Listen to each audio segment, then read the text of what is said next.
Welcome one, welcome all to Pit Road Productions for round 4 of the Almeida Racing League Season 5. Of course, supported by Podium 1 and World of Racing. We're here at Watkins, Glen for this 4th round of the championship, running the full layout of this historic American sports car circuit. Spec Racer Fords should go very nicely around here. It'll be an absolute slipstream fest with a few potential heavy braking zones and very little margin for error for the students of the Almeida Racing Academy. Bringing it to you live here on Pit Road Productions and also on Swelio Almeida's channel. It's me, Reese Gardner. Daniel Zippy Salmon is alongside me in the commentary box. Zippy, we go to Watkins Glen for this round, and this is a track that I've not seen the Spec Racer Ford at in a very long time. Looking forward to it. It's high speed all the way. Yeah, definitely. You're going to spend a lot of time on the gas pedal here, Reese. And honestly, this is one of the races in the schedule that I would very much like to be out on track. Don't get me wrong, I love the Spec Racer Ford. It's no secret, and I definitely love Watkins Glen. It is, ladies and gentlemen, if you're familiar with this term, it is on the Princess approved track list. We are trying to make this a staple of the sim racing world. Please support me in that. Actually, please support us as well. Make sure you give Swelio's channel a subscribe. Make sure you do the same for Pit Road Productions as well. We'd definitely appreciate that. But yeah, definitely, I think this is going to be one of those races, Reese, where it's not all going to be about who's at the front for the most of the race. It's going to be the closing stages that are going to make the difference. The biggest thing these drivers have got to remember is just how important the draft is in these Spec Racer Fords. Don't get me wrong, we don't have a pit stop for this race, I don't think. Actually, it's an endurance round. Reese, we should probably go over that. Yeah, we absolutely should. The format being as follows. Well, we'll go through the schedule. Well, okay, we'll go through the format then. There we go. All right. An hour of practice. The drivers are in 15 minutes of open qualifying at the moment. And, well, the format would be, if it were a sprint round, two 15-minute heat races followed by a 20-minute feature. But in fact, this being an endurance round, it is going to be a single. It is going to be. Here we go. Indeed, 15 minutes of open qualifying, and then we have 2 heat races, or 1 heat race of 15 minutes, and a 40-minute feature. No fast repairs, fixed setup as always. But yes, the drivers will have to think about a pit stop in this 40-minute race that is going to end the night. It's going to be fantastic, honestly, because yeah, I think that's going to add another wrinkle to the strategy. You do mention, you know, Watkins Glen being a draft-centric track, and you don't want to be the leader in the train. You have a big opportunity to save fuel in the slipstream.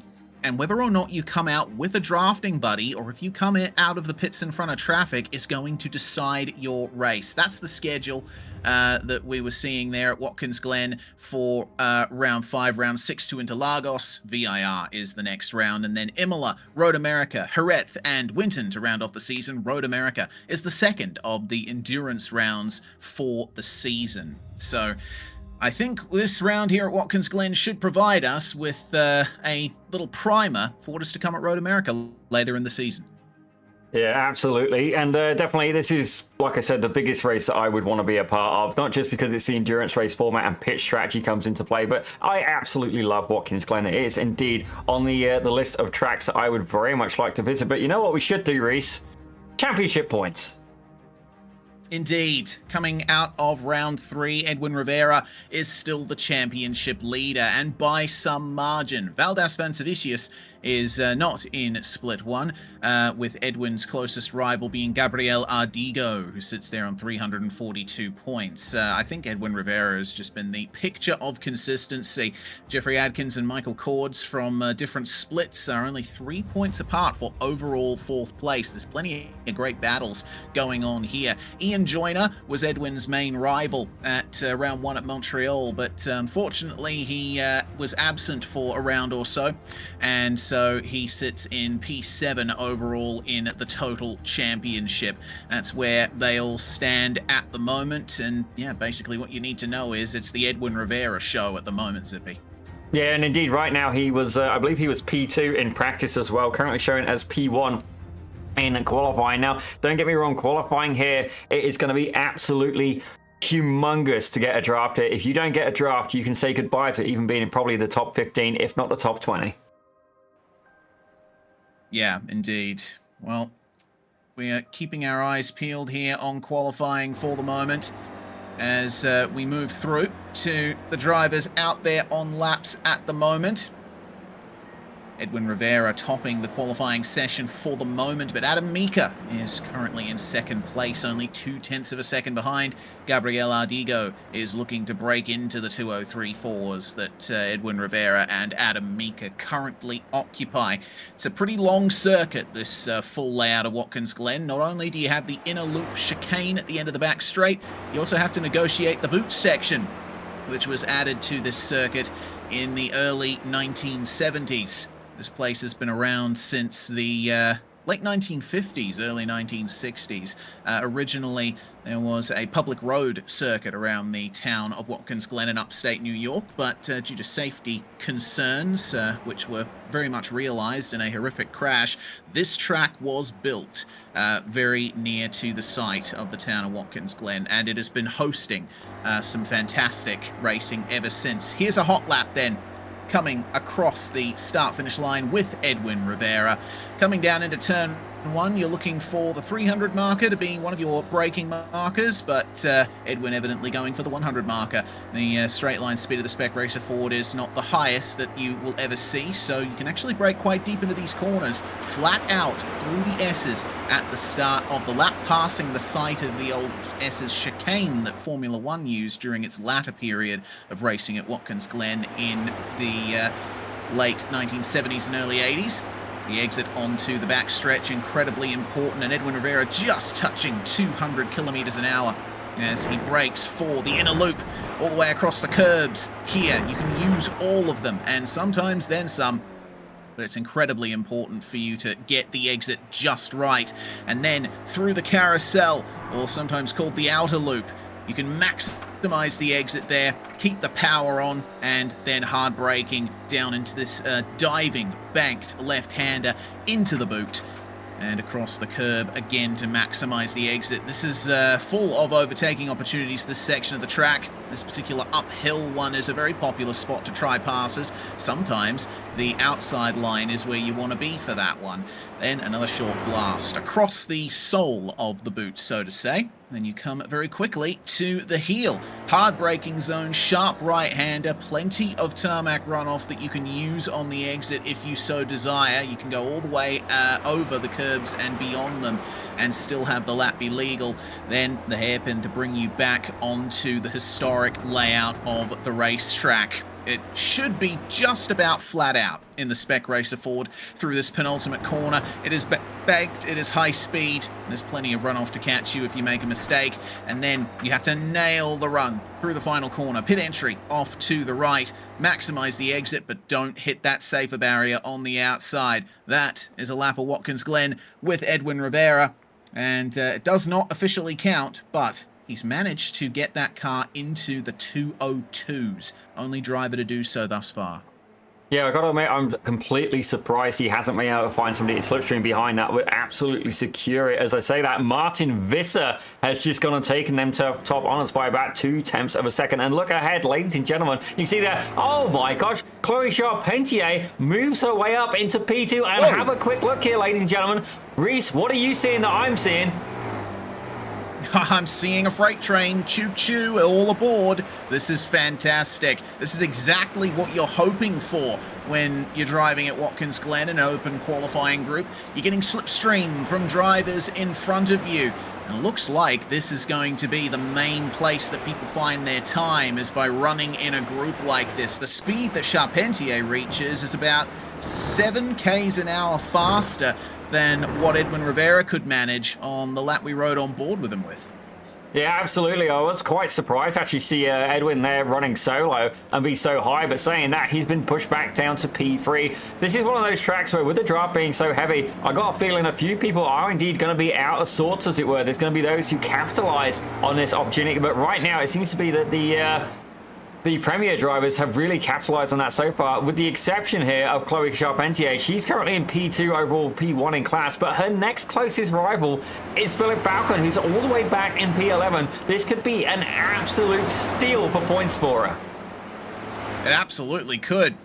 The question is, will she be able to hold on to that position in the race? We will wait and see. Well, Charpentier now might face some traffic here with the number 27 in front of her. Another big field of cars. Neil England is the machine in front of her, and there's plenty more cars drafting ahead. There should be plenty of changes in this qualifying session now, as Martin Wieser is the next driver to go to second place. He is only 0.003 of a second slower than Edwin Rivera, and this could be incredible. With Ian Joyner now setting a purple sector there, P4. It seems. Looking at car numbers there. But Ian Joyner and Thomas Nieminen move to first and second position, respectively. Edwin Rivera shuffled back to third. This is going to be a very interesting session. Yeah, Edwin's still out there running solo, and don't get me wrong, I get it. Sometimes, depending on the driver, you just need that bit of clean air. It's great being able to have a draft, but if they start checking you up, it has the opposite effect. But I say that, look how much these standings have changed. Nieminen has gone and done a sneak attack. He's put himself on P1. Ian Joyner right behind him. Visser, he's there in P4. He was a little bit higher up earlier on. He was actually leading qualifying, and look at that. He has got a car ahead of him if he wants to try and get a draft as well. Now, one of the drivers who we have been keeping an eye on is the number 60 driver, Gabriel Ardigo, and it's fair to say that he's going to need to pull something out of that Spec Racer Ford if he wants to move up. This will be the lowest position we've seen him start from. He's a great guy, but right now he's in P5 for club level and P17 overall. Like I said, seeing a few drivers out of places, but you can see their drafting opportunities ahead. 3 minutes left in the session, though. And that should be enough time for one more lap for Gabriel Ardigo. This being a multi-race server, there will be a hard cut to the end of qualifying. So with 2 minutes and 50 seconds on the clock as he crosses the line, it is game on. Yanis Theophanopoulos, the next driver to make an improvement, gets up into the top 20 as a result, down to a 2:03.9. But how is that time from Thomas Nieminen? Just incredible pace in the slipstream as we find our way through to various points of this field, see who's going to be making an improvement. I bet we're going to be seeing a lot of changes in the timing sheets from this one. Edwin Rivera responding with a move back to P2, and that will put him just under a tenth ahead of Ian Joyner. Chloe Charpentier coming to the line next. Rich Meesters makes a massive improvement and goes up to 15th place after having not set a time in the field. Sorry, I was looking at the wrong car there, Zippy. Not Charpentier. That was the number 24 of Edwin Rivera. Car colours are not my strong suit. But now the final lap begins for a lot of these drivers. This is where the money is made.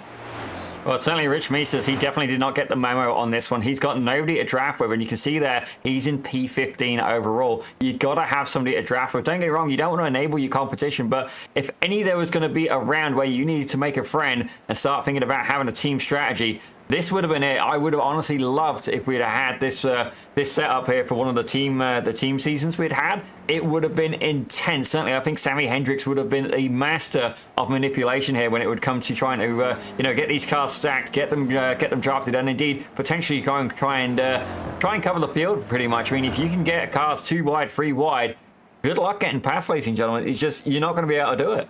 And hello to Ricky on the Pit Road Productions chat as well. Indeed. It's been a very active chat that we've had here on Almeida broadcasts over the past few seasons, and it's great to have you all here once again.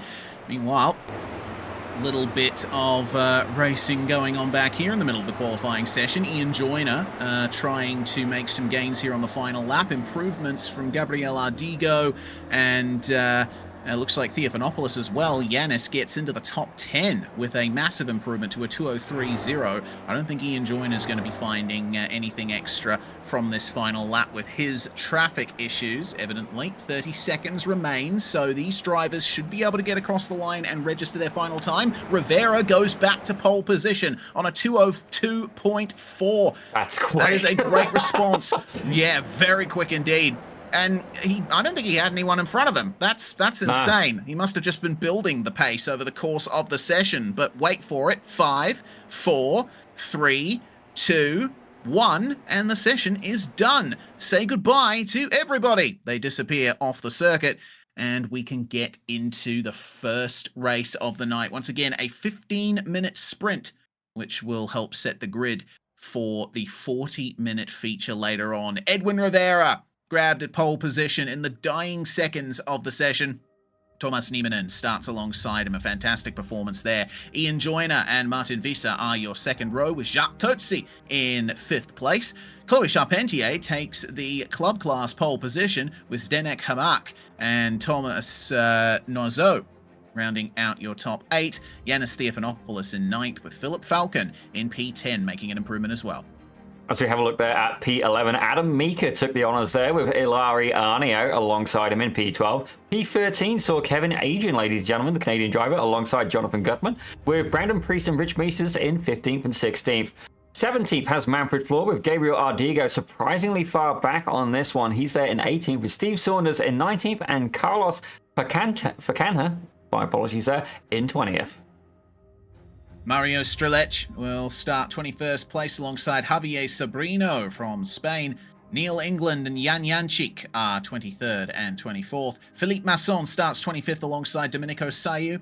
And then we have Peter Abrishimov and Carlton Howard, the last drivers to set times in the session. Connor Bell, a coach at the Almeida Academy, starting at the back of the grid and fighting his way through the field as he almost always does.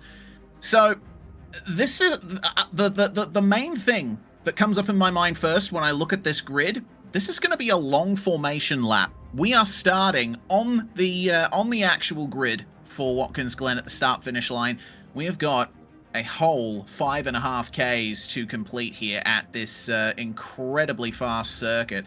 But once they get to green flag racing, it will be game on indeed. Pace car pulls away and we get a nice slow motion tour of Watkins Glen International.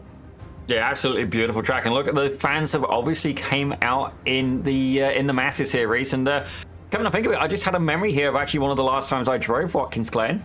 And it was indeed with Suelio Almeida, Connor Bell, and Kane Halliburton. We was a impromptu practice session for Suelio to get ready for his TCR race here. We're currently racing in IMSA, ladies and gentlemen. Let's give him some support there. Definitely, it takes a huge set of stones to be able to go at that level of racing. And to be fair to him, he's done absolutely fantastic, both himself and his teammate Matty Olst as well. Be sure to check that out. I believe they are done for the season, but don't get me wrong, we'll be seeing more of Suelio in the future, no doubt about that. But no, it was good. We had an absolutely epic battle, and don't get me wrong, I do not generally drive a TCR car well. It was my first time in that Hyundai, and I was having some really, really great battles. And, I did accidentally let Connor Bell absolutely just steal the inside, and then he was gone, as you would expect, but able to hold off Suelio and Kane for a little while.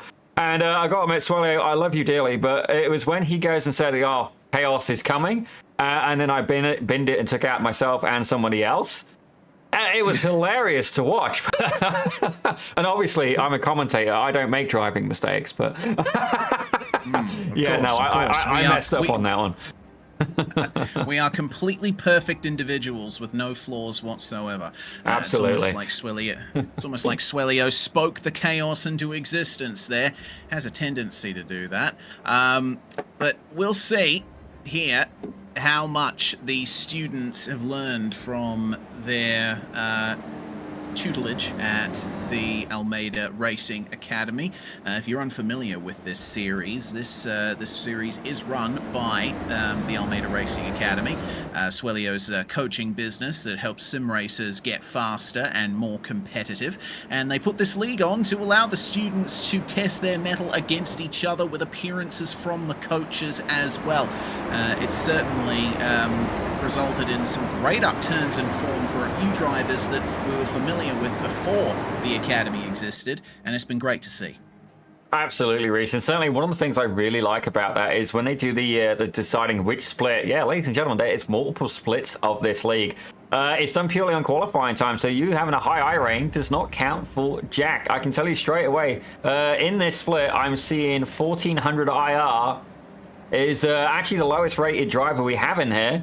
And they're starting P13, ladies and gentlemen. So it just goes to show you I rating is not necessarily the be-all and end-all. Certainly, it does indeed give you a subtle hint. But for example, Jacques Coetzee, he's 1762, and he's currently P6, ladies and gentlemen. Just goes to show. Indeed it does. Now we will see how much they have to show for the opening lap. Pace car will pull off in just a few moments' time and allow Edwin Rivera, the championship leader, to control the start from here. Out of the final turn at Watkins Glen. Let's see when Rivera decides to put the hammer down and get this race started. Race 1 of round 4 of the Almeida Racing Academy is go, and it's a pretty consistent, clean start as they fan out to see the best possible line into turn 1. Oh dear! Oh no, Martin Visser with contact on the way into turn 1, and he gets sent straight off. It seems he is the only car in that runoff area at the moment. Edwin Rivera says run away as the field enters the S's for the first time. Tuomas Nieminen and Ian Joyner giving chase, and it's a 3-car group behind Jacques Coetzee, Thomas Noiseau, and Zdenek Hamak are all occupying the same piece of racetrack there.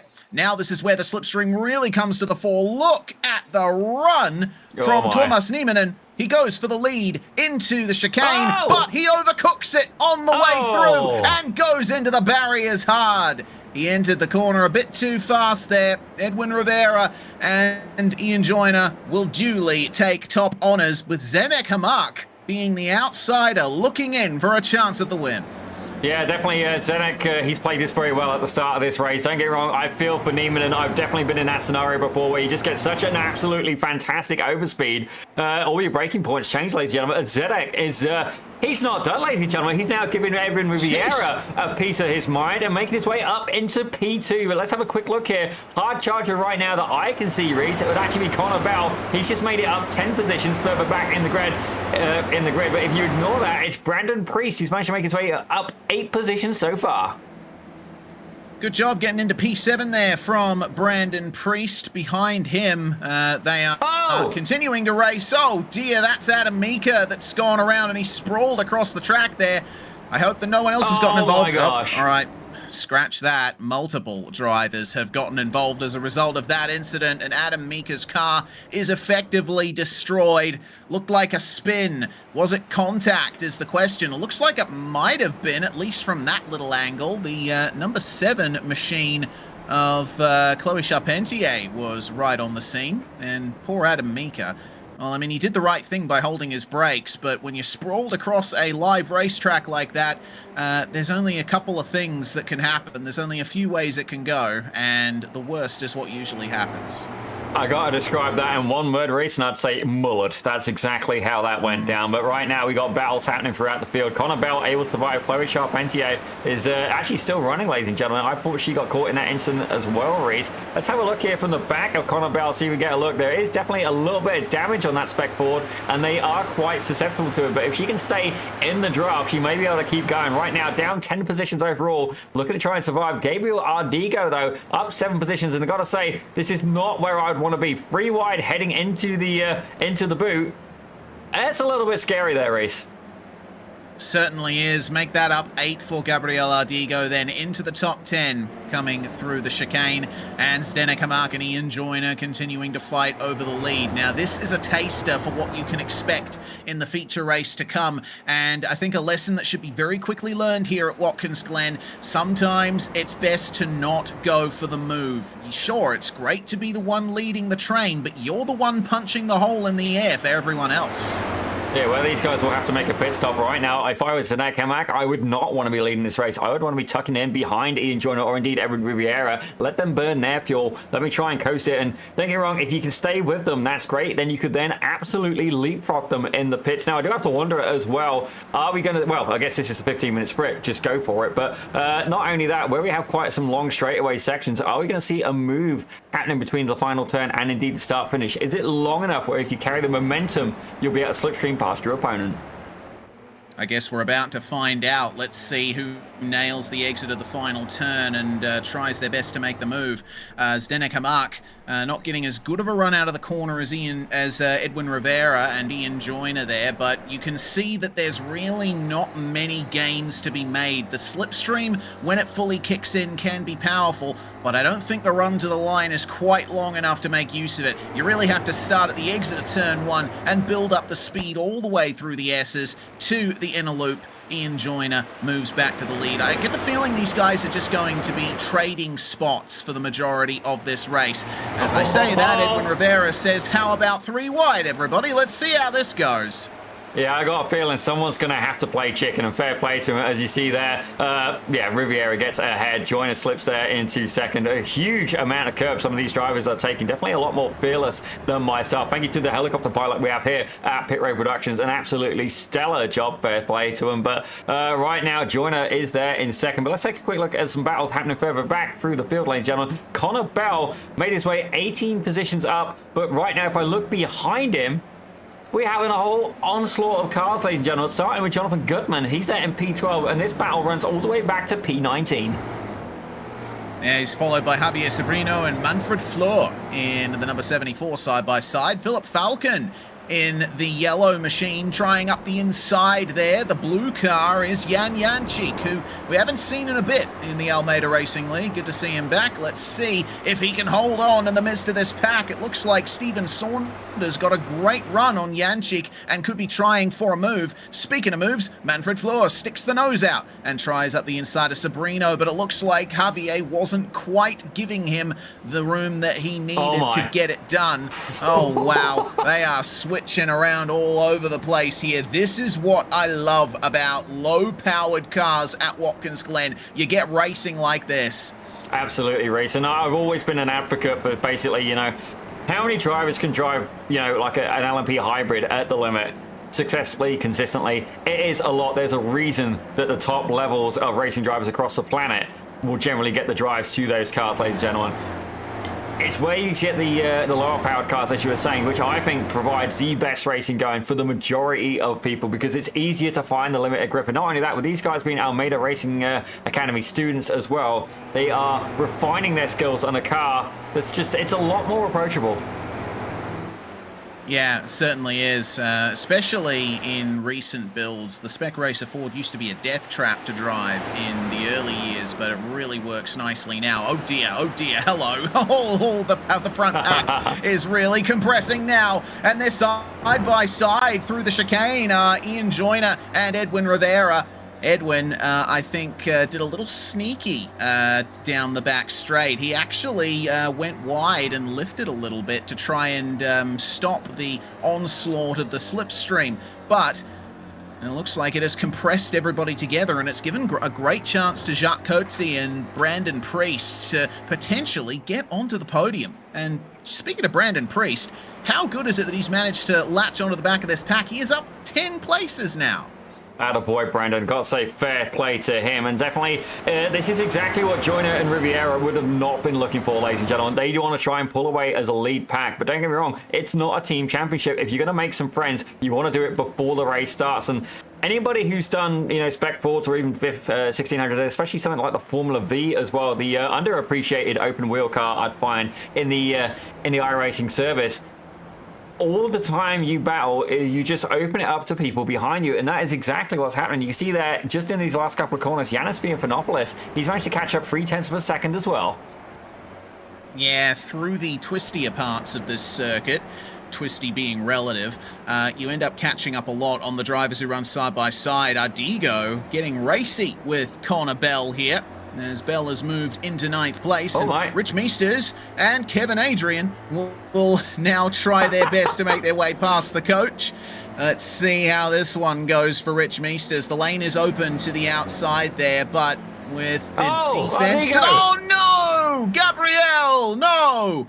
Into the runoff area at turn 1, and he will go descending down the order back to his starting position. Yeah, that's definitely not what he had in mind, but thankfully able to keep it away from the wall, as I believe there goes Jan Jančík, ladies and gentlemen, making his way by. Forgive me if that was the wrong number, as he's getting right there close and spicy. Let's have a look. Who's he actually there with, ladies and gentlemen, as I'm keeping an eye here on Manfred Flor. There's been an incident for the lead, meanwhile, as, oh dear, it's Jan Jančík and Jonathan Gutman that appear to have come together there to the inside of the circuit. Jančík has damage now. He'll try his best to limp that car back to the pits. That's very unfortunate indeed. We'll get a look at what happened to the leaders here. They were 3 wide for the lead coming into the chicane. Rivera hits the wall on the inside, and then there's contact there for Zdenek Hamak, and he goes spinning around, and it looks like just off the racing line, which incidentally is right across the curb there. So Hamak falls back into 7th place, and, well, Jančík did nothing wrong there. I think he basically just got turned around.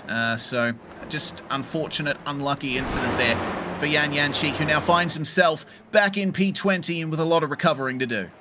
As we take a look back at the lead pack, ladies and gentlemen, it is a mix of names we're not used to. Yanis Theophanopoulos has got that gap down even closer, ladies and gentlemen, and look who's coming with him. Connor Bell 3 seconds back, but if he makes it there, he's not just going to bring himself, he's going to bring Zdenek Hamak right back in the picture. Rich Meters and Kevin Adrian, they've got 5 minutes left of this race. What are we going to see happen in the closing stages? Can Connor Bell catch up to this lead pack, and is he going to bring a whole entourage of drivers with him? Now, this is an interesting proposition that you have here, Zippy, as they continue fighting up the front here. Ian Joyner now sees Brandon Priest behind him in the very recognizable green machine there, moving up to 2nd place. Any one of the drivers on screen at the moment, and that includes the ones in the back there, could potentially win this race. Absolutely. You can see here what is often a hot discussion as well is it better to... Oh, that was tight. Is it better to...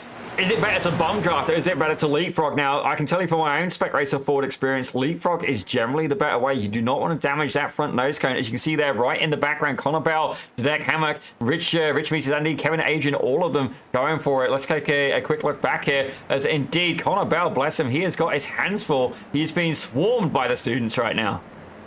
He absolutely is. And a bit of a wide line there for the 29er, Kevin Adrian, who has Manfred Floor for company now. It's a 5-way fight for P7 with Yanis Theophanopoulos ahead of them in no man's land. The question is, will any of them be able to get the times that they need to catch up to that lead pack? It's a bit of a balancing act you have to strike if you're in a pack, because yes, you may have the straight line speed from the multiple slipstreams you have ahead of you, but if you end up slowing each other up in the corners, then that is all for naught. Yeah, definitely, and it looks like Jacques Courty is able to hold on to this right now. Fair play to him. He is 1,762 I rating, ladies and gentlemen. And the people he's trying to fight with right now, I'd say rough math, average strength field from, I'd say, P1 to P4. I'd say in the mid-3000s, ladies and gentlemen. So fair play to that guy. It is basically a featherweight taking on the heavyweight, if you was to look at this in a wrestling point of view, I guess. For sure. Very light cars, incidentally, these Spec Racer Fords. They really dart around the racetrack at times. Well, my timing is telling me 2 laps to go now as they cross the line with 2.5 minutes remaining on the race clock, which means this should ultimately be an 8-lap race here for the first stanza of the day's action. Connor Bell hasn't made much of a gain there on that particular lap. Although, having said that, he was 0.6 of a second faster than Yanis Theophanopoulos on the last lap. So at the very least, they'll catch up and potentially make this a top 6 battle. But the drivers up front certainly aren't. Oh, no, that's not ideal. Jančík and Masson coming together at turn 1. And we'll get another view of that. Philippe Masson trying to make the pass on Jančík there. But it looks like Jančík might have caught the grass. And then Masson spun around all by himself. Once again, Jančík involved in some trouble, but through no fault of his own. Yeah, I was just taking a quick replay of that one. It does look like he did indeed lose it. There you go. He's already lost it on his own accord. And Jančík, fair play to him on that occasion. He had nothing he could really do. Yeah, it's not ideal to be in a race and have incidents happen so close to you and around you and get all those dings and dents on your car when you're just trying to get a result at the end of the day. Looking for a result here is Rich Meesters, who has Connor Bell in front of him and Kevin Adrian behind. Let's see what these 3 can do versus Yanis Theophanopoulos. The gap between them is about 2.5 seconds. They need to try and make that up. This is going to be a really tough ask here, especially considering that the white flag is being held by Barney and ready to be waved for our front group, led by Brandon Priest. Yeah, fair play to him. I'm really hoping Brandon can bring it home. Like, we don't have favourites here at Pit Road Productions. Don't get me wrong, there's drivers that we know and drivers we've encountered in multiple series, ladies and gentlemen. But Brandon Priest, he's been quick, but he has been getting a little bit unlucky in some of the races. So not only would it be great to see him come across the line 14 positions up. Now, if I exclude Connor Bell, ladies and gentlemen, he is indeed the hard charger by quite a generous margin. I'd be over the moon to see him pull off such a result. Now, the question is it a case of, for qualifying, he wasn't able to get a good draft? Is that the case? Or is it a case of, what? He's just potent and a spectacle to Watkins Glen. We're going to have to wait and find out. But right now, you've got to wonder, is it the tactical time to be ahead? This huge straightaway section heading down to the boot, is it perhaps going to bite him at the end of the race? I think undoubtedly it will, as he gets pincer moved by Edwin Rivera and Ian Joyner. And we see Thomas Noiseau trying to get the move done as well. Priest can do nothing except box himself in there. He protects third place from Noiseau, though, so things didn't go too badly there. Now he has the opportunity for one more little slipstreaming move against Joyner and Rivera, but are the straights long enough? Joyner and Rivera, they've forgotten about everyone behind them, and they are on with each other, much like in the first round of the season of Montreal, as, oh dear, it looks like Brandon Priest has had a problem, and he's fallen back there, potentially losing the car a little bit through the left-hander. Yeah, definitely. That corner can be quite hard to just really get a good read on it. It's myself, the braking marker, it's more by feel on that one. But right now, it's going to be a clash of the Titans once again. Ian Joyner and Edwin Rivera, certainly. There has been rivalry from, I'd say, day one, but I think Ian Joyner missed the first round. From day two, ladies and gentlemen, let's go with that. As right now, Ian Joyner has got that lead, but for how long? Are we going to see Nassau, the French driver, able to capitalize on this? And Brandon... Oh dear! Edwin Rivera and Ian Joyner, they came together and they just managed to hold on to it. Now it's 3 wide for second place. Brandon Priest has moved back through and he almost cuts off Edwin Rivera there, coming through the penultimate corner. Ian Joyner says run away, and then Rivera has pushed it too hard into the final turn there. Now this could be another move to be made from further back. Ian Joyner is going to win the race ahead of Brandon Priest and Edwin Rivera, who just holds on to third place. Noiseau and Coetzee round out your top 5. My goodness, what a finish that was. Absolutely fantastic finishes. Multiple drivers coming across the line. It looks like we've got a battle happening further back as well. Steve Saunders for High Priest Sim Race City, ladies and gentlemen, the 103 car. Oh my gosh, grinding down the barrier. Fair play to him. It looks like he's held on. Masson not quite able to get it done. Yeah, Philippe Masson trying his best to recover from that spin there.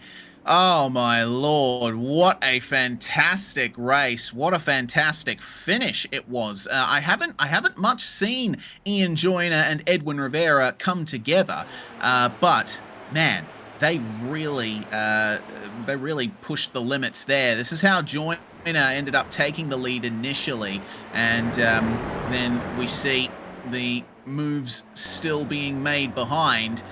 It was really coming into the third last corner where the real incident happened, but just to gain this context for how it happened, Rivera was all over the back of Joyner all the way through this lap. Absolutely, and certainly, I'm just trying to get the right bit of footage for you, Reese, but I think we're going to see a good bit of background, ladies and gentlemen. You see here, Riviera starting to try and put it up on the inside. He can't get it done. These drivers are all very flirtatious with the curbs. I've got to give them that. Further back, Brandon Priest, he's dropped back to P4 at this point, but the clash is coming at... Oh, damn it. Oh, all right. That's disappointing. The session ticked over. That is disappointing. Because, at the third last corner, Joyner and Rivera had a little bit of side-by-side contact, and I think Rivera had some oversteer as well to get into that.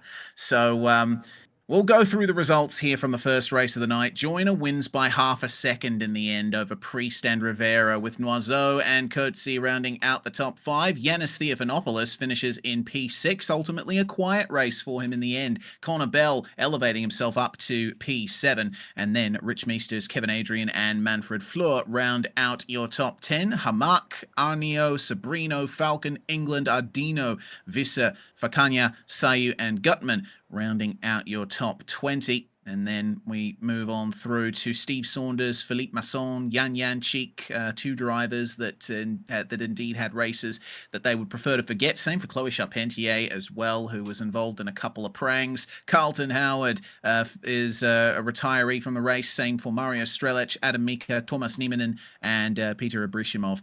Looks to me like Abrishimov may not have taken to the start, but it's time then for the warm-up, and that means a little message from Suelio Almeida himself.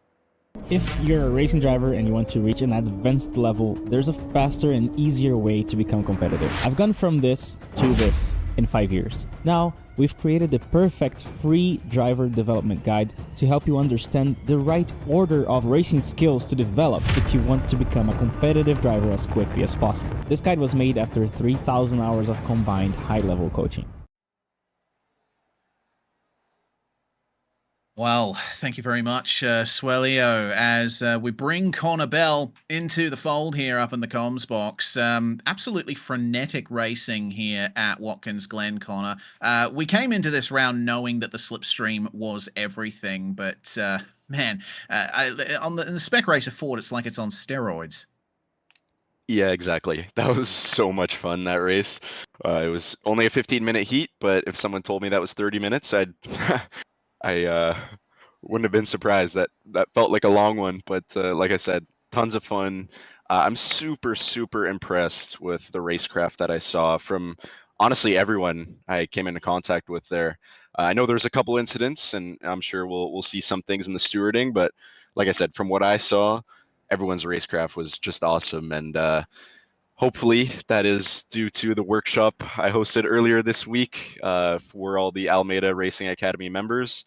All those who are or who have an active membership were able to jump into that workshop, and we spoke about all things racecraft and momentum. So yeah, really happy with that. I'm a little torn whether I start from P7, I believe it is, or give myself an end of line. I think I'll probably jump to the back though and see how many positions we can make up in the 40-minute feature. It's going to be a very tough 40-minute feature indeed. And, well, you being a part of the Almeida Racing Academy, you've collaborated quite closely with Suelio Almeida, not just in the sim world here, but also on a video on his channel charting your rise up to racing in the real world, where you're having quite a bit of success in NASCAR Canada. Tell us a bit about that. Yeah, well, thank you.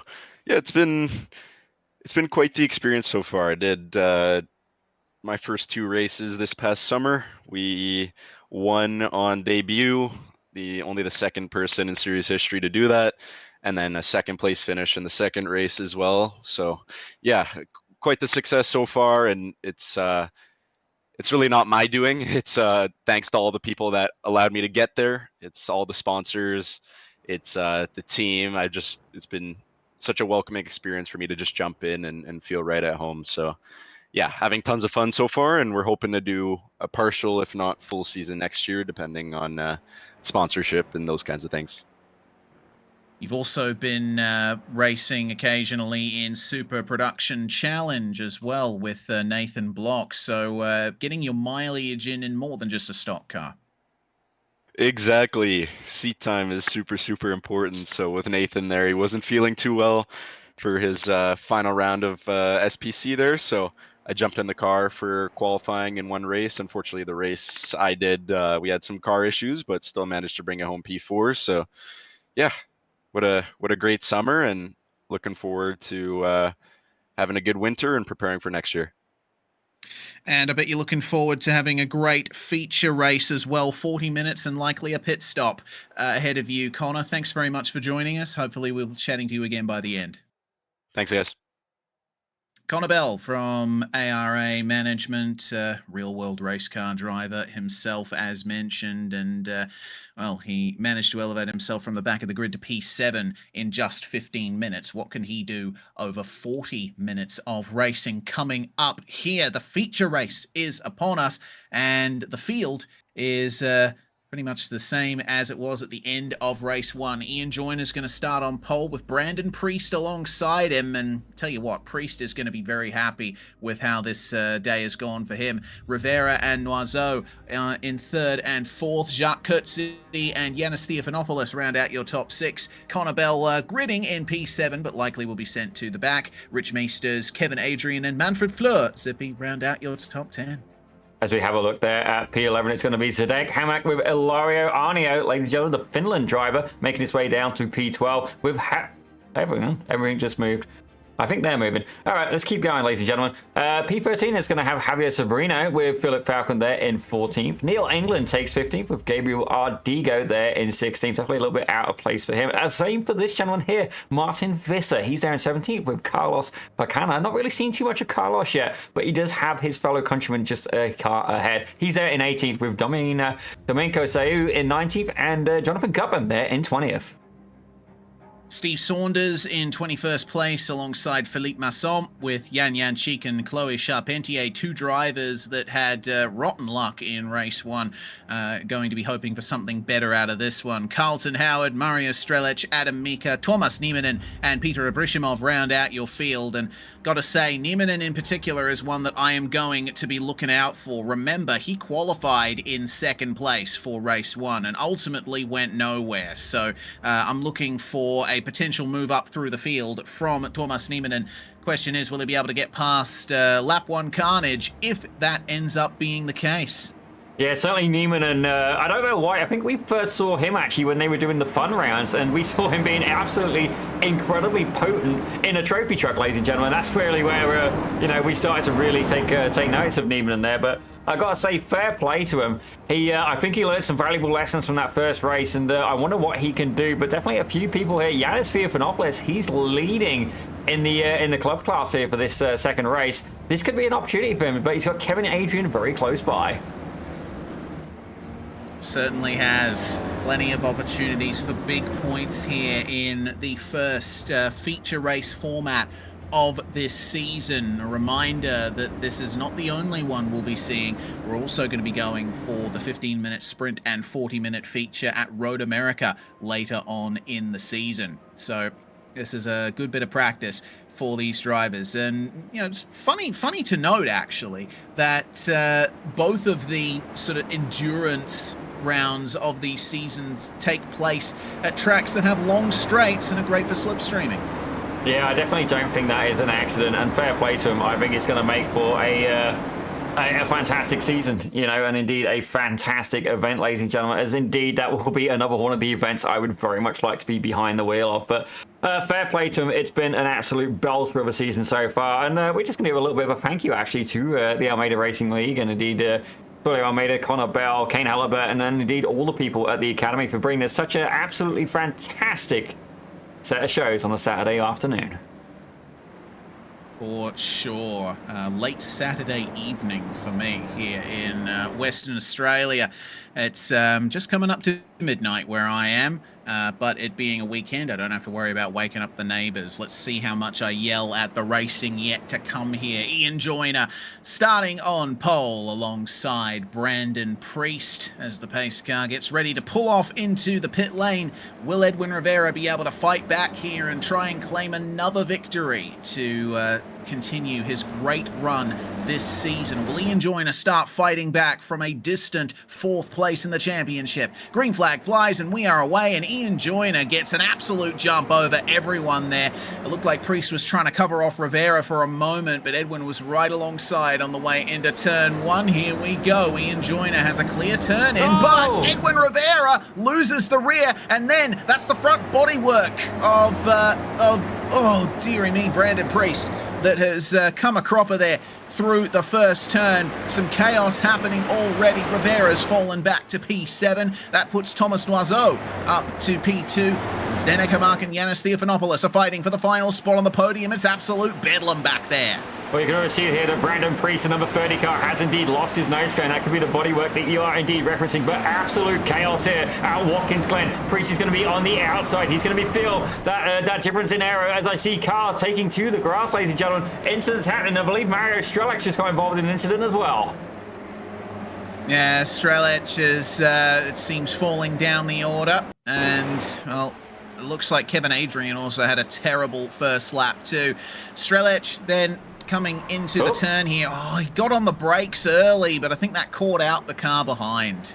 Yeah, he just got absolutely smoked there. I think Ilari Ianio got caught up in one of the early lap incidents as well. Just looking at the standings, Kevin Adrian as well, Ilari Ianio all heavily falling through the field. Connor Bell showing as down 10, but he gave himself a end-of-line penalty, ladies and gentlemen. But right now, Edwin Riviera surprisingly far back. He's there in P7. This could be a huge opportunity for Ian Joyner there, who's currently pulled out a 1.5 second lead. If anybody wants to catch the number 12 car, they are going to have to work together. They can't do it on pace alone.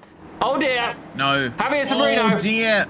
Sobrino off with a spin there in the third last corner of the lap. A very easy corner to lose the rear end in, I can tell you from experience, but let's see if he can make some kind of recovery there. 40 minutes doesn't seem like much time, especially when you've done endurance racing for a long time, but there's plenty of opportunities to make up some pace. Rich Meesters in 8th place, the only car other than Ian Joyner to still be in the same position he started in, but maybe not for long if Manfred Fleur has anything to say about it. Gabriel Ardigo right on the back of them as well. Spin for Peter Abrishimov and Jonathan Gutman.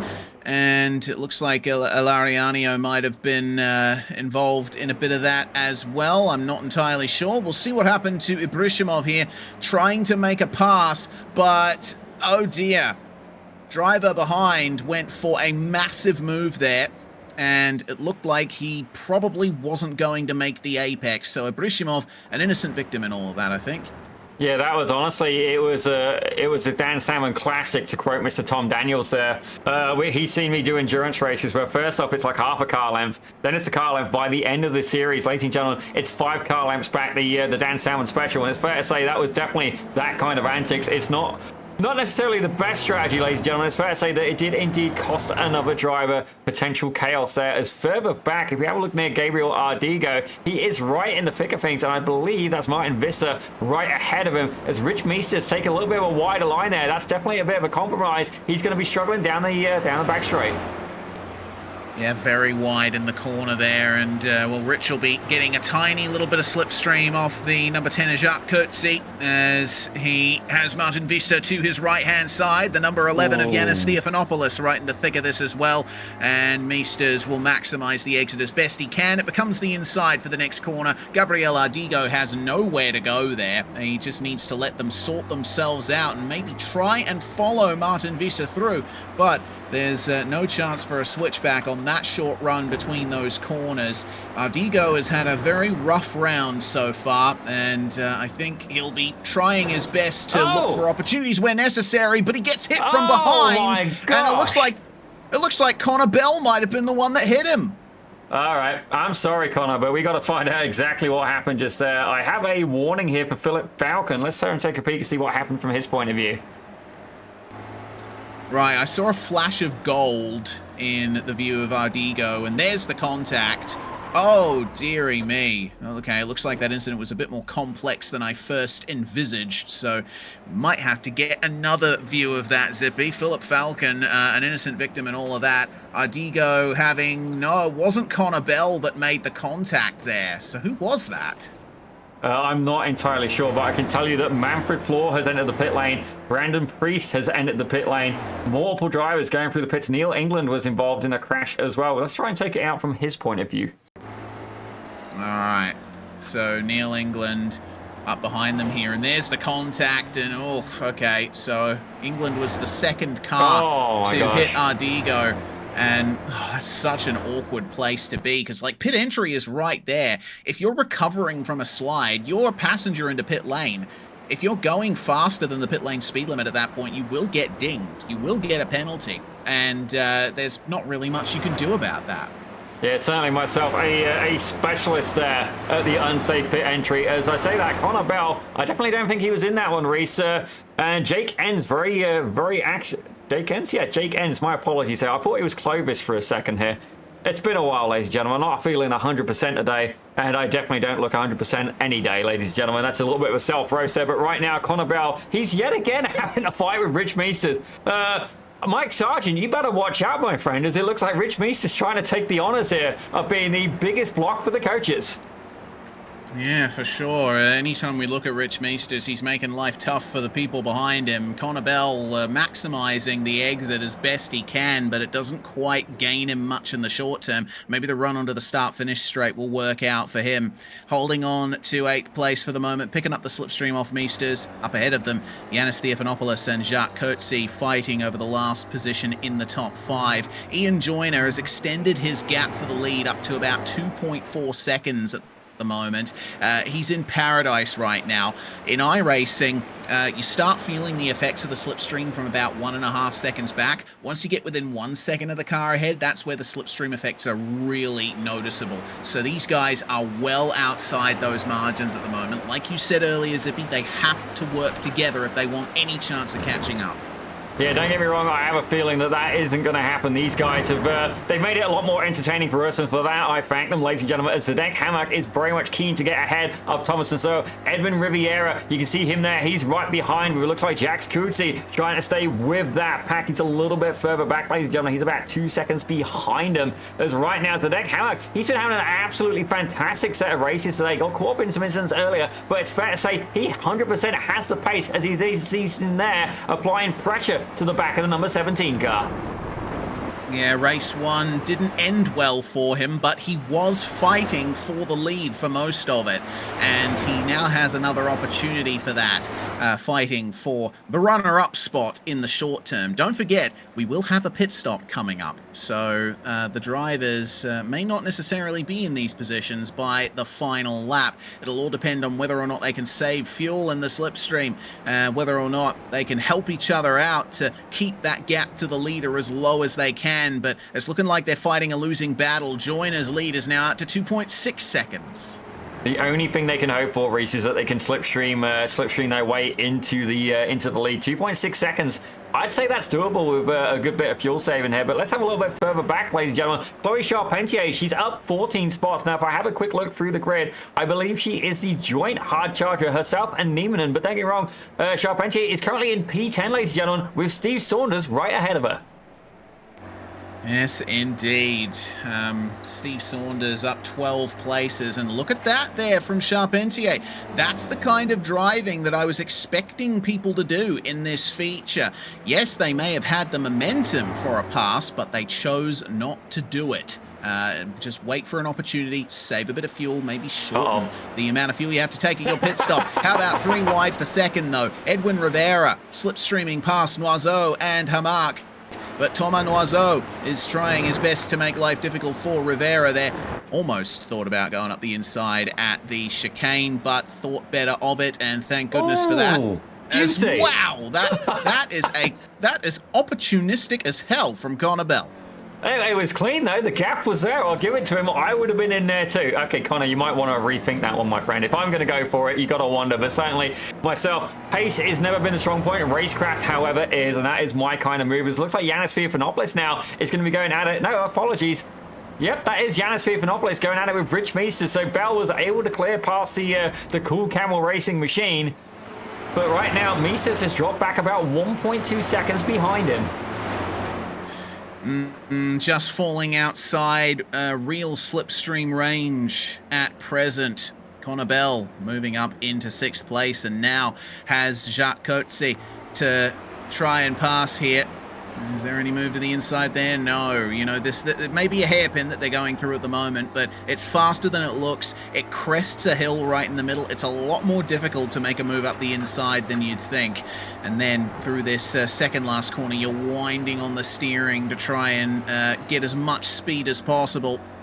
And there's not really much of an opportunity to complete a pass. But the exit of the final corner, hello, that's a bit of contact with the wall from Jacques Coetzee, and Connor Bell will duly move into the top 5. Yeah, definitely very easy to have contact with the wall there. We've all done it, ladies and gentlemen. Anybody who's driven Watkins Glen, it's almost like kissing the wall of champions at the Montreal circuit. But right now, Ian Joyner 2.6 seconds ahead. He's not been able to extend that lead. I have a feeling that Rivera, Nazo, and Zadek Hamak may have indeed been switched onto that fact. Don't get me wrong, they are indeed fighting.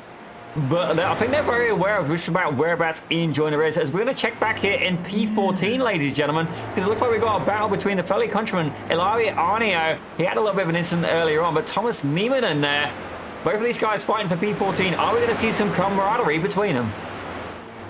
That is the question. Adam Mika is the car they're both trying to pass there in the number 31, and Arnio gets it done. Niemann doesn't have many places he can go, though, so he'll have to just lift off and allow them. Hello, that's Philippe Masson out of nowhere. Jeez. That was fantastic. That's crazy. Right. Yep. I could watch that again. Just let me find it.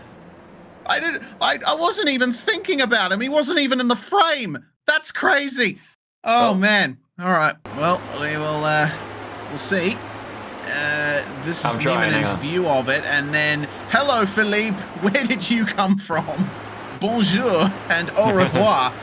Philippe Masson, almost make contact with Adam Mika as he sighs through up the inside at the chicane. He didn't manage to quite get Ilariano, but he managed to gain a couple of free positions out of that, and I think he should be very proud of a move like that.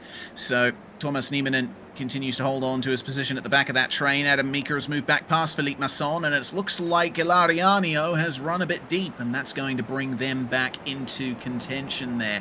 I'll tell you what, as well, the battles at the back here it's the midfield is a more appropriate term. The battles in the midfield are looking fantastic at the moment. The battle up the front is looking just as good too, because I mean, you're right, the gap that Ian Joyner had at the front of this field, it didn't change all that much on the previous lap, and that's because Edwin Rivera, Thomas Noiseau, and Zdenek Hamak briefly worked together to bring that gap down, but they're not doing the same at the moment. Jacques Kurtzy, meanwhile, looks like he's had a problem, lost the rear into turn one. Unfortunately, no one else got involved, but that's not an ideal outcome for the South African.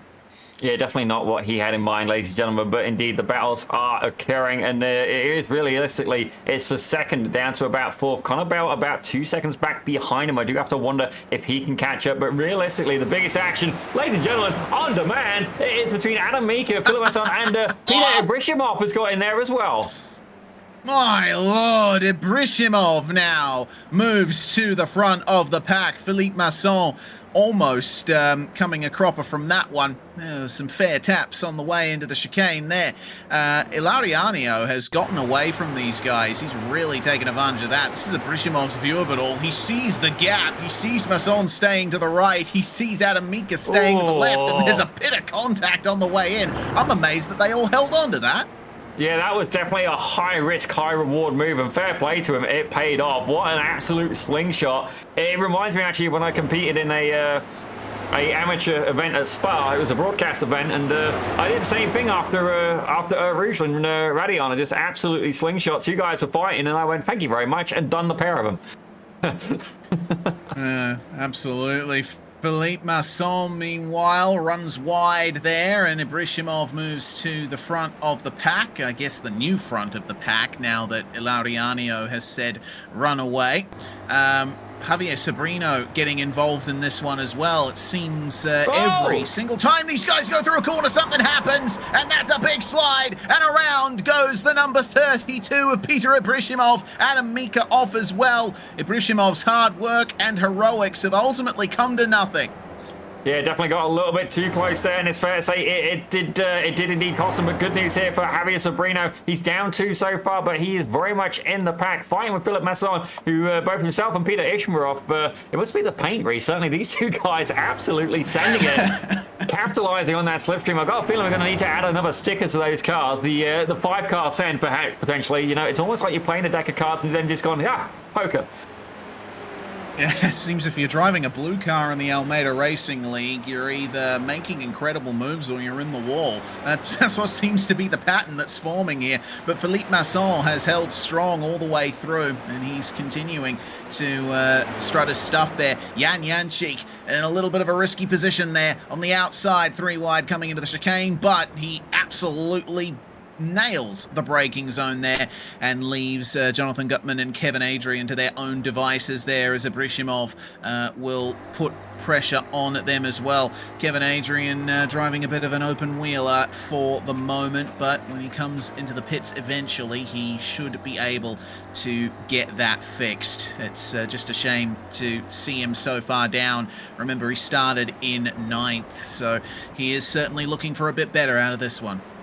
He certainly is, as it looks like Steve Saunders is getting into a bit of a battle with Jacques Coty. We did see Coty was up a little bit further on earlier, and Chloe Charpentier, she fought with Steve Saunders earlier and is now pulled away by about 2.2 seconds. But Jacques Coty, we know he's got the pace. He's been very dominant here in Watkins Glen, but is he going to be able to find his way past Steve Saunders? We know that Saunders has got an absolutely fantastic defensive game, but is it going to be enough to hold the driver behind him, the number 10? Yeah, so out of the final corner they come, and every single time they exit that final turn, I wonder, are they going to hit the wall? Because it always seems like they're understeering at least a little through that section of the circuit. They'll stay calm for the moment, but it's not calm for Edwin Rivera and Zdenek Hamak, who trade spots once again for P2. Ian Joyner continuing to jet away here, is now 3.2 seconds ahead of this trio. Rivera fires it back up the inside at the bus stop, and there's a bit of an art to hitting that first apex at the inner loop, really. You would have noticed that there's a couple of anti-cut curbs there, a few speed bumps. If you can thread the needle between the two groups of them, one right by the Armco and one sort of in the middle of the inside of the corner, then you get a really fast line through. But I saw on that onboard from Thomas Noiseau, he hit that second group of anti-cut sort of stones, and it really unsettled the car. They will need to be careful of that. Yeah, definitely. As it looks like Yanis Theophanopoulos has got a pressure from behind him of Rich Meesters. Chloe Charpentier definitely out of the mix there. I believe that may be Lap Traffic who's going on the back of this battle here. But right now, Rich Meesters, I got to wonder, are we going to see the Sammy Hendricks kind of approach? Are we going to see the bump drafting going on here in the Spec Racer Ford? I got to be honest, these guys have been very, very modest in the bump drafting. It's not really a bump draft. It's more of a oops and a nudge, and people have gone out. It happens with close racing, but definitely not seen anybody looking to try and give their rival ahead a little bit of a helping hand further forward. Yeah, interesting to see. I wonder if there's like a gentleman's agreement among the drivers or anything to that effect. Remains to be seen, but we may find a little bit more action to come here as Nieminen has made up a position. It looks like Sabrino ran wide at the heel of the boot, and he'll fortunately keep the position from Masson and Mika, who are still continuing to run behind them, but the battle's still on between Rich Meesters and Yanis Theophanopoulos, with Chloe Charpentier about 7 more seconds back from these guys. It's a lapped car behind them, maybe Philip Falcon, I believe, but side by side through the S's, and it looks like Theophanopoulos has it for the moment, but Meesters is going to slingshot right back. Yeah, these two guys keep working together. I'd say they have a chance of catching up with Connor Bell, but I'd be lying, ladies and gentlemen. Connor Bell currently doing 202 flats, basically. These guys in the 203s and high 202. So fair play to them. At this point, it's more risk management. They want to make sure they keep moving forward in the grid, ladies and gentlemen, albeit on track position alone. Don't get me wrong. I don't know if I would have made my way past Theophanopoulos. We'll have to see if Meesters can pull away. Already got that gap to 4 tenths, almost 5 tenths of a second. If he can break the gap, he can break away from Theophanopoulos and stop leaving him an opportunity to save fuel. So it looks like, speaking of fuel, we have our first pit stops, scheduled pit stops that are coming out of this one, as Jančík and Abrishimov trade spots for 15th. Both having good runs up the field. Abrishimov, despite his issues, still up 14 places from where he started, and Jančík has gained 7 spots. So solid drive from these two, all things considered.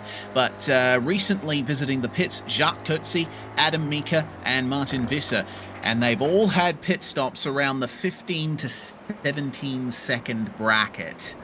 They probably don't need all that much fuel to get to the end, but Spec Racer Ford isn't traditionally a class that does refueling in the real world, if I'm not incorrect, so the fuel does take a while to actually get put into the car.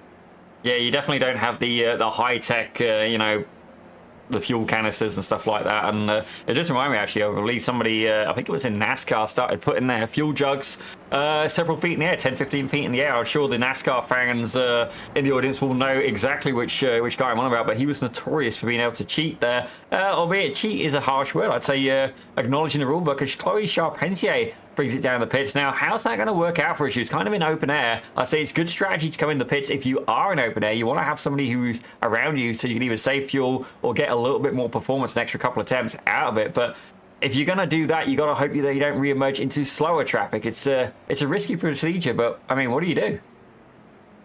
Well, I guess we're about to find out how it works out for Chloe Charpentier and Domenico Sayu, who joins her in the pit lane. It looks like a very long stop for Charpentier. Don't forget that Mika Coetzee, Vista, they had pit stops of about 15, 16 seconds. Chloe Charpentier has not re-emerged from her box yet, and it has been half a minute. Yeah, that's definitely, you got to wonder if she's retired or indeed if something has gone wrong with that pit stop. Certainly, she's been potent today, and neither of these drivers have left yet. Dominic Sayu still there in the pits. So I do have to wonder, like, what's going on? Are these guys parked up? Are they done? But costing a huge amount of time in the pits right now. Yeah, they have black flags next to their name. I just saw. Oh, damn it. So yeah, so they sped into pit lane. That's what happened. They didn't slow down in time for the commencement of the pit lane speed limit. So that is a huge blow to the both of them. If you speed into the pits on iRacing, it immediately slaps you with a penalty of anywhere from 45 to 50 seconds that you have to stay in your pit box.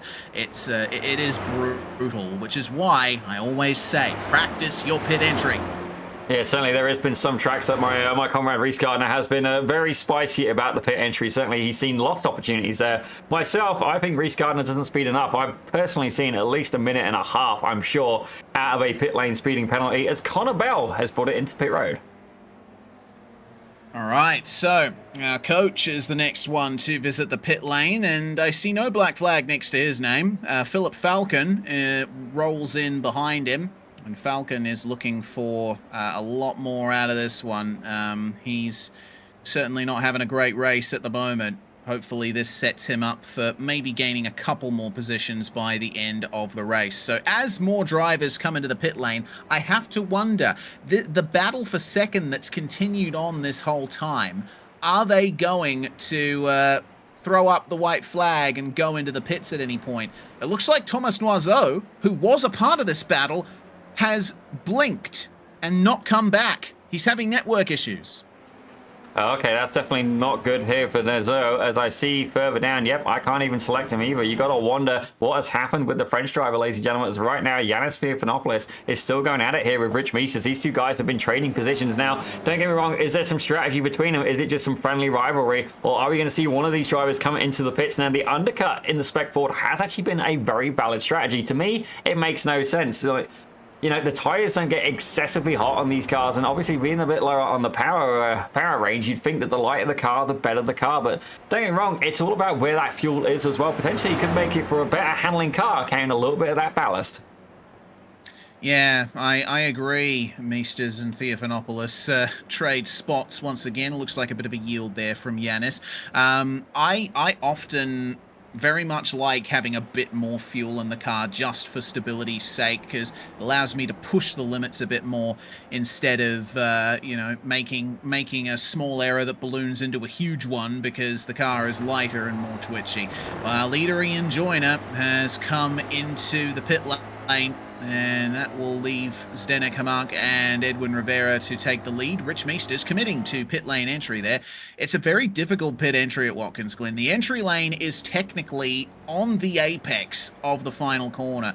So if someone in front of you decides to pit, you better hope they give you advance warning, otherwise you're going right into the back of them. Yeah, it can definitely be a little bit unfortunate as Ian Joyner brings it down into the pits from the race lead. He was about 3.6 seconds ahead. Where is he going to re-emerge? That is the question. Niemanen looks like he's going to be the closest competition at the minute. Connor Bell, potentially, we'll have to see just how long it takes Joyner to get out of the pits. There goes Niemanen. He's gone. Where's it going to be with Connor Bell? Don't get me wrong. I'm expecting him to be ahead. As I say that, loads of people in the pits. Connor Bell getting ever closer, ladies and gentlemen. Whereabouts is he? He's about a corner behind, ladies and gentlemen. Oh, well, he's throwing Meisters at the very least. My apologies. I was looking in the wrong place on the timing screen. Bad news for Javier Sobrino as well. He's gotten a black flag for speeding on pit entry. Far from ideal for the Spaniard.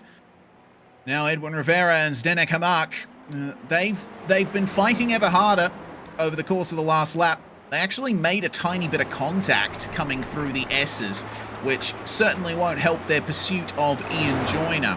But I gotta wonder if their pit stop will ultimately be shortened because of the amount of slipstreaming they've had to do, or because they've been battling so hard, they've been going for those moves, going for those dives. It ends up costing them ultimately in this fight. Everyone has pitted now, bar the top 4. So that's these two on screen, plus Yanis Theophanopoulos and Thomas Niemanen.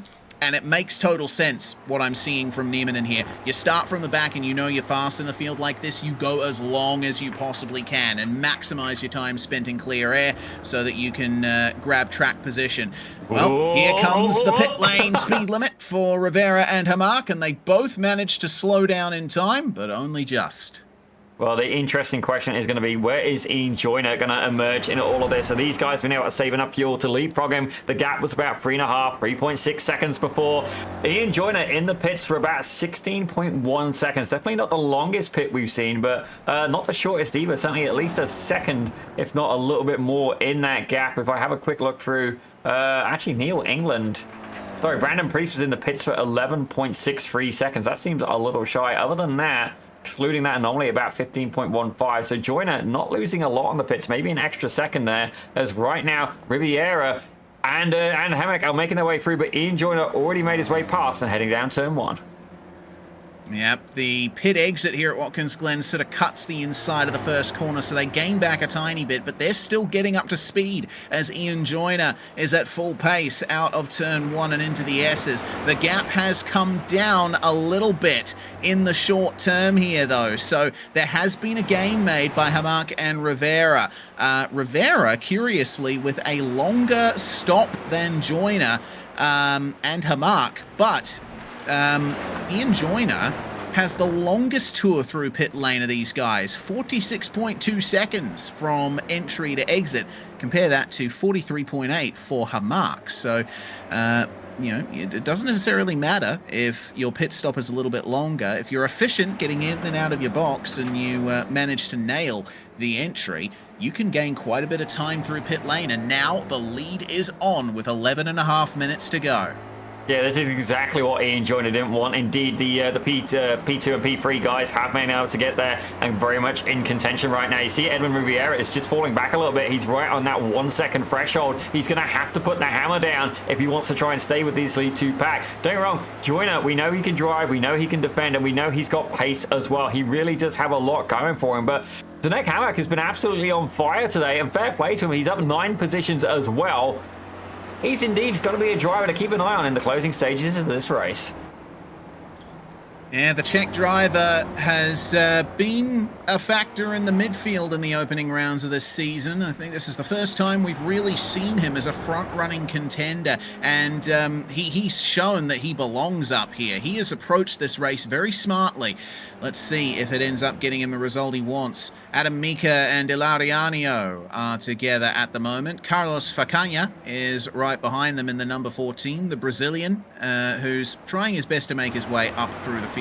He has gained 6 spots for his troubles, a few of them being drivers that have had their own fair share of issues. Sometimes keeping it on track is the best way to go about it, and Facania is going to get another position here as he passes Arnio into the penultimate corner, but Ilari holding the outside line. He doesn't want to give this position up easy. Yeah, definitely not. As right now, Ian Joyner has been he's been ousted from that top spot by Zdenek Hamak, and indeed the battle for the lead is on. The longer these guys fight, the more opportunity it's going to be for Edwin Riviera. He's about 0.6 of a second behind. He closed in about 0.3 just in that space alone. But I do have to wonder who's the lap traffic ahead. Reese, I have a feeling it may be Philip Falcon. It is a Philip, but it's not. Oh, hang on a minute. It's Masson. It is a Philip, but not an Anglo Philip. It is a French Philippe, as he finds his way towards the toe of the boot. This top three, I think, won't be too hard done by catching up to him. They'll catch a bit of slipstream off him, and that'll help their lap times.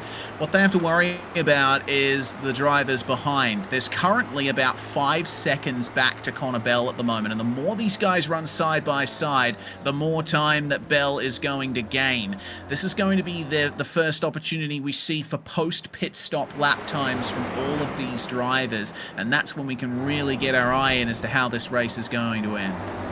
Absolutely, and indeed it's going to be a fun one. Speaking of which, here you go, Reese. There's the lap time standings as they are right now. Indeed. So Joyner with some pretty good pace early on, but have a look at Rivera, 0.5 of a second gained. But remember, of course, that we have to factor pit stops into that. This lap here is what we will be getting the real data from. It's a 2:02.7 from Hamak, a 2:03.1 from Joyner, and a 2:02.2 from Edwin Rivera. Connor Bell, by comparison, running 0.03 of a second slower than Zdenek Hamak. So not making much of an impression on the top three at the moment. And that's crucial, I think, for the battle. They have space to fight.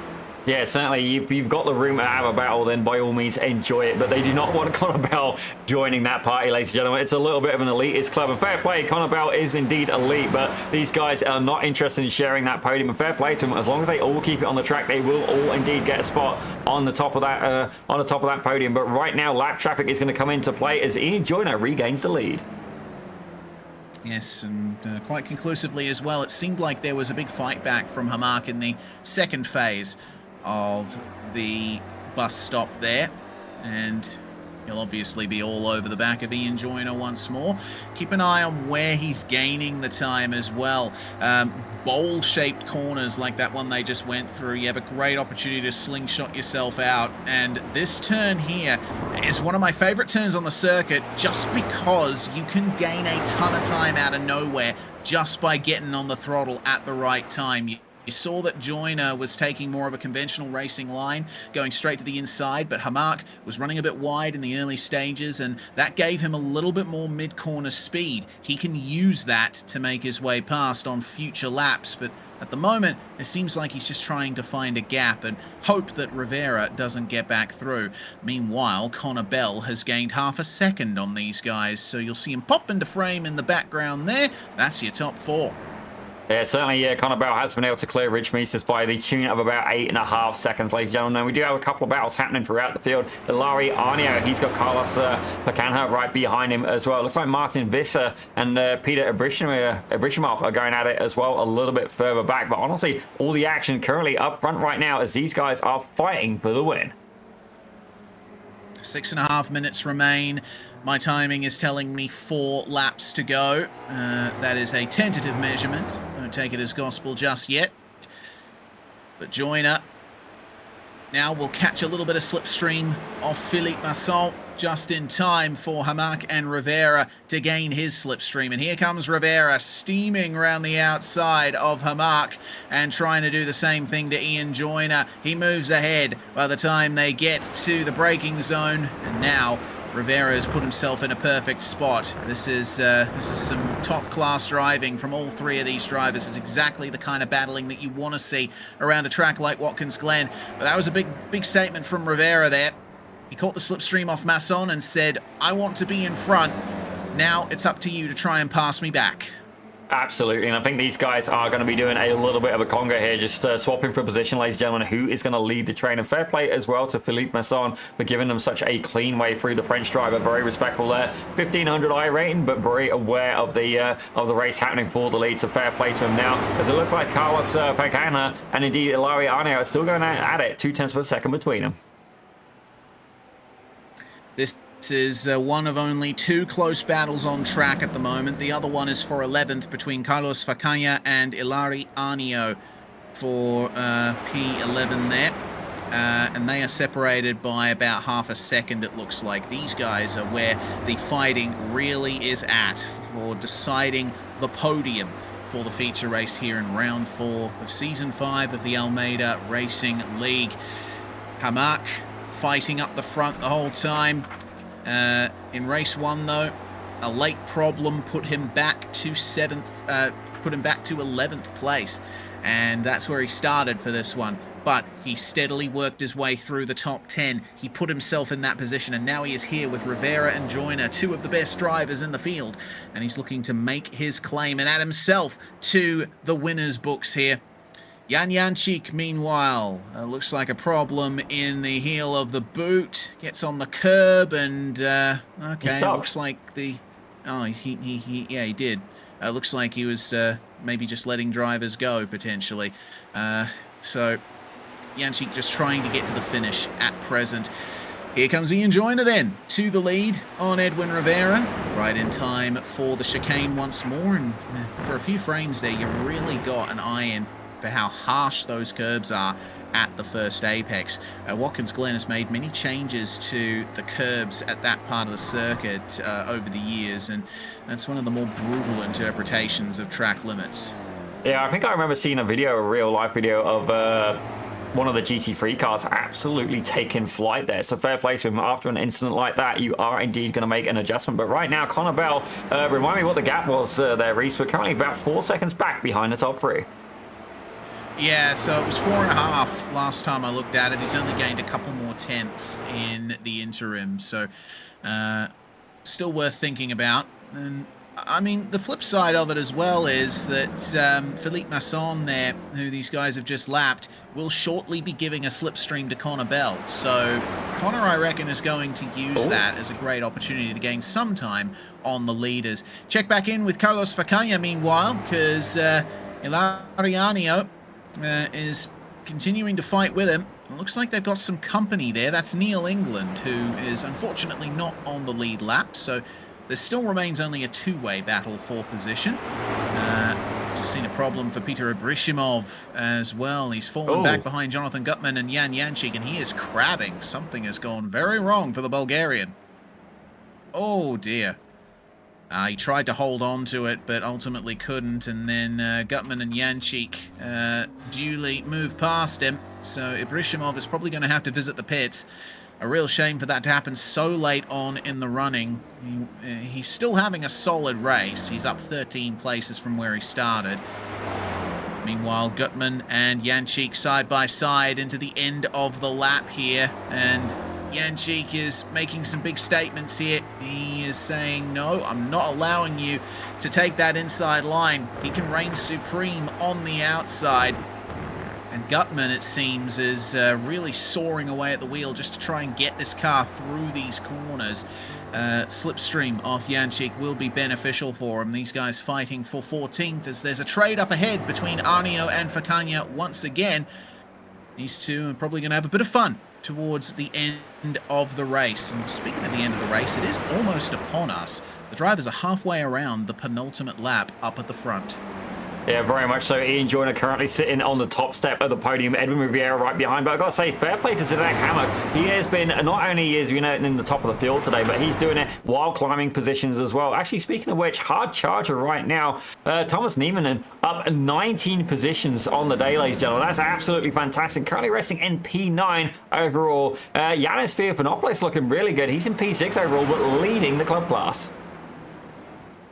Yeah, that's an insane gain from Thomas Nieminen. I remember saying at the start of the race, he has great potential to turn this into a good result if he plays his cards right. Hello, what happened?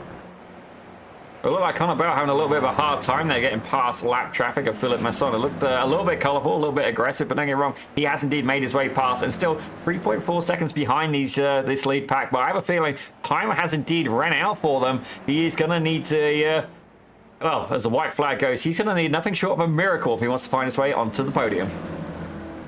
Well, either that or a crash, which is entirely possible, but the show that these three have put on for us so far, I think, makes that possibility very slim. They've been working around each other very nicely, racing hard but fair, and respecting each other's personal space, as it were. But they're going to go 3 wide here on the final lap. Ian Joyner in front with Rivera in the middle and Hamak on driver's left there. Hamak will just have a nose ahead into the braking zone, but he's got the outside line there and he'll have to yield to Rivera and to Joyner, or maybe not to Joyner. He's going to maintain the side-by-side coming into the carousel, and that, I think, is the golden touch that Edwin Rivera needed. That moment of side-by-side has now put more than half a second between him and second place. Yeah, that is, it was incredibly courageous. I can't say this too often. I see 2 wide going through the bus stop, especially with them cuts. But right now, these guys are still going for it. You can see Edwin Riviera. He's going to hope that they keep fighting right behind him. But Ian Joyner there on the inside. I got a feeling Zdeněk Hamak is going to get a better exit there. He's going to have a less tight line. He's going to be able to slipstream and find his way back forward. You see Edwin Riviera there trying to go on the inside and defend, ladies and gentlemen. He's really going to have to pull out all the stops if he wants to maintain P1.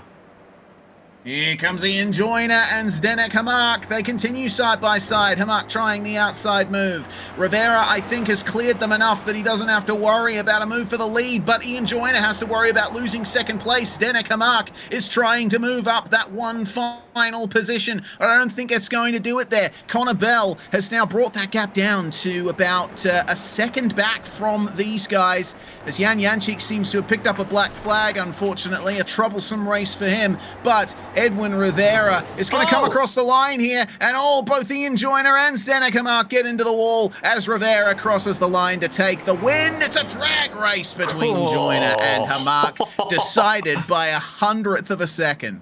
Yeah, Conor Bell just 0.6 of a second right behind him. I had a feeling it was going to end in tears for those 2 drivers, but what an absolutely fantastic race. We did say it'd be a good one, and ladies and gentlemen, Watkins, Glen, and indeed the Almeida Racing Academy did indeed deliver. Oh, dearie me, it did. Oh, I think I might have to take a couple of throat lozenges after this one. It's a very exciting event for sure, and I'm really looking forward to Road America now after this, because if that's the kind of racing that an endurance format combined with a high-speed track brings us, we are in for a treat when we go across a few states to virtual Wisconsin to sample some cheese curds, I'm sure. But we'll wait for those last few drivers to come across the line and make this race official. Brief review of positions gained. Your hard charger remains Thomas Nieminen, who started in second last, gaining 19 spots. But shout out to Stephen Saunders and Adam Mika. Saunders gained 13 places. Mika gained 17. That is some crazy good driving from them to work their way past the drama and find their way through to positions in the top 10. So that's going to round things off for the race. I think we should have a look at those results then, now that drivers are finding their way to the line. No, we haven't got them yet. Yep, Javier Sobrino just crossing the line. It looks like we're still waiting on Brandon Priest and Manfred Flor to come across the line as well. Shame for Brandon Priest, honestly. Remember, he started second after finishing on the podium in race 1. It could have been a great night for him, but things went very wrong for him early on. Now it's just Peter Ibrishimov crossing the line, and now I think we can get those results as everyone has crossed the line. So Rivera wins the race with Ian Joyner and Zdeněk Hamak joining him on the podium, and a fantastic job from Zdeněk there, putting himself up the front. Conor Bell and Rich Meesters round out your top 5. Yanis Theophanopoulos wins the club class with Jacques Coetzee finishing behind him. Saunders, Nieminen and Mika round out your top 10. As we have a look there at P11, it's going to be Martin Visser that Martin Visser? I can't see it. There we go. Ilaria Arnie, ladies and gentlemen, I need to put my glasses on. Martin Visser took 12 with Jonathan Gutman there in 13th. Carlos Fakanga, he took 14th with Chloe Charpentier in 15th. Dominic Sayu, that's actually, I think, one of his best rounds so far. Domenico, oh my gosh, Domenico. There we go. Domenico Sayu took P16. I think that is honestly one of the better rounds for the ARA. He's there with Javier Sobrino there in 17th. Peter Abrishimov, definitely one of the biggest sends we saw today. And fair play to him. He made it stick. He's there in P18 with Yan Yanchik in 19th. And Philip Masson there in 20th. In 21st place was Philip Falcon, and Brandon Priest finishes down in 22nd. Manfred Fleur 23rd, ahead of Neil England, Thomas Noiseau, and Kevin Adrian, with Carlton Howard, Gabriel Ardigo, and Mario Strelic, none of them making it to the end of the race there. And Ardigo will certainly be feeling the pain from that one. He was on for a good result, but the chaos of Watkins Glen got to him as it did for quite a few others. Let's see then what Edwin Rivera has to say about that round as he joins us now in the interview booth. Hello, Edwin. Came across the line P1 in the feature. Had to settle for a podium in the sprint, but that was a very entertaining night from our perspective. What it was like for you? Hey, Riz, yeah, it was a lot of fun. I think I kind of messed myself up there on the first race. Got a little too aggressive at the end, and then missed my brake marker on the first turn of the second race. Unfortunately, messed up Brandon's race. But made a solid comeback with just saving fuel a little bit, and we were able to catch back up to Ian. Yeah, it's certainly useful to use the slipstream effectively around here. There were plenty of close calls as well, but I guess it helps that this track is very wide, so it allows for that too wide racing. Yeah, it's a lot of room, and I mean, like with these cars, as long as you bump straight side by side, unless it's from the rear or too abrupt, like happened to I don't know who it was that happened to. I don't know, it was Deneg or somebody else on the first race. They kind of came together on the chicane, but yeah, it was still a lot of fun. A lot of door-to-door contact, and you're pretty much a sitting duck, and you're on that first position on that straight going to chicane.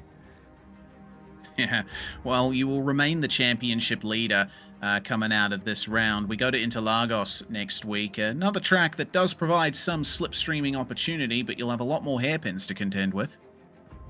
Yeah, I love Interlagos. One of my favorite tracks, as is this one.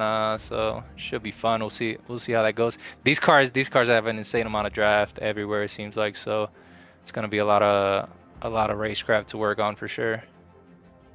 Well, thanks very much for joining us, Edwin. Congratulations on your victory, and we'll see you again next round.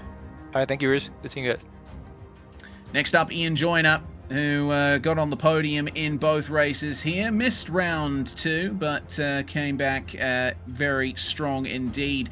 Looked like a tiny bit of contact between you and Edwin in race 1, Ian. You guys are certainly familiar with each other at this point and starting to push those limits at this fast track. Yeah, hard to think back to what that was then on the last lap. Yeah, I'm glad that didn't actually result in any spins or anything like that. It was a little bit aggressive, but I'm not massively surprised. It was just the last lap and everything, and we survived, and I was still in front, so I'll let it go. The first race was amazing. It's just so much wheel-to-wheel action. I think more luck than judgment, as in the right place on the white flag lap.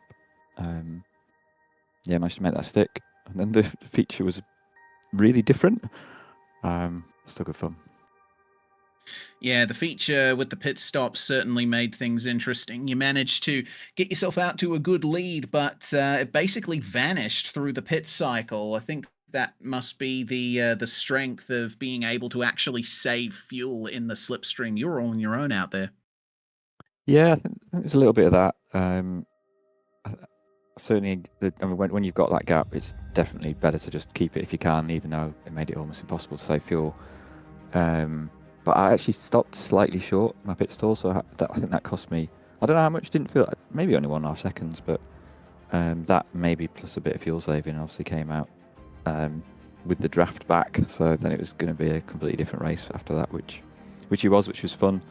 I knew where I wanted to be, but I think everyone else had the same idea, so I don't know how obvious it was from outside, but you could see no one wanted to pass me on the penultimate lap.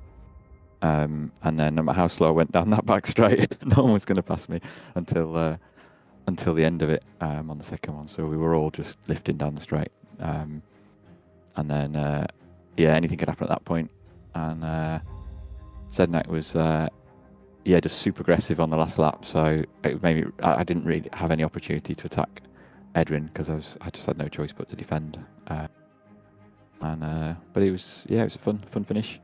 Did a great job. Both of them, I think, worked together pretty well to keep the pace up when they were, drafting rather than fighting, or it would have been a bigger gap. Yeah, for sure. Well, Ian, regardless, managing to grab a win tonight and finishing second in the second race, a great points haul for you. Hopefully that continues next week at Interlagos. We'll see you then. Yeah, look forward to it. Thanks, guys. Oh, that's Ian Joyner, the only other driver who's going to join us for an interview here today. Zippy, that's going to close out the show. Looking forward to Interlagos next week, but what a round this was.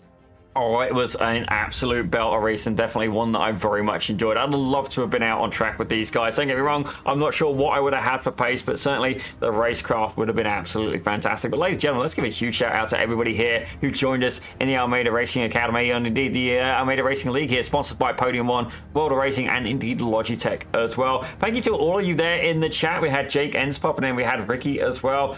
Send it Sim Racing, and indeed Connor Bell as well. By all means, if you want to join us here in the YouTube chats, just put a message in there. We'll be happy to interact with you, ladies and gentlemen. We do want to involve you guys at home as well. But thank you very much. Jake Ens with PRP deserves load more subs. I'm going to back that as well. Make sure you hit the subscribe button on both Pitwire Productions and indeed on Swelio Almeida's channel. But Reese, would you like to do the honors, sir? Thanks very much, everybody, for watching. Tune in this time next week for the next round of the championship at Interlagos. Can Joyner make a dent in Edwin Rivera's championship lead? Will we see a few more surprises throughout this incredibly competitive field? That is the question that will be answered next Saturday for round 5 of the Almeida Racing League and the Spec Racer Forwards. I'm Reese Gardner, Daniel Zippy Salmon alongside me in the commentary box here on Pit Road Productions. We'll see you next time. If you're a racing driver and you want to reach an advanced level, there's a faster and easier way to become competitive. I've gone from this to this in 5 years. Now, we've created the perfect free driver development guide to help you understand the right order of racing skills to develop if you want to become a competitive driver as quickly as possible. This guide was made after 3,000 hours of combined high-level coaching.